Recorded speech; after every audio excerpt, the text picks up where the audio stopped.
Күндөрдүн бир күнүндө Мухаммад ибн Кааб деген Умар ибн Абдул-Азиздин Убай ибн Кааб деген сахаба болот, ошонун баласы Мухаммад ибн Кааб.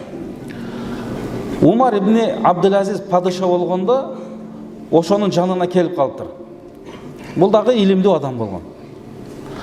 Ошондо жанагы Мухаммад ибн Каабга Умар ибн Абдул-Азиз падыша айтып атат: "Мага бир аз насаат берчи" дейт да.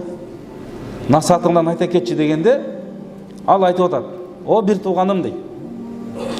"Иза сахибта фасхаб минал ихвани ман кана заниятин фил хайр якфика мауната нафсик" дейт. Караңыз, эгер сен шерик болгон келсе дейт, бирөө менен дос болгон келсе дейт, ниети жакшы адам менен гана дос болгон дейт. Сапарга чыксаң дагы ошон менен чыккын, мамиле кылсаң да ошону менен. Ниети таза болсун, туура болсун. Якфика маунат нафсик дейт. Мындайча айтканда, ал сага зыян бербейт дейт да. Өзү менен өзү болот, сага жардам берсе берет, сага зыян бербейт. Анын үстүнө юинука аля нафсик, сага жардамы да тиет. Ошондуктан вала тасхабанна минал ихвани ман каддара манзилатака индаху фи кадр хажатихи илайк.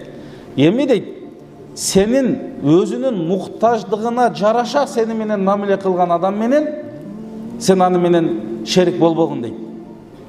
Себеби сенин жардамың токтогон учурда анын мамилеси да сен менен токтойт дейт да.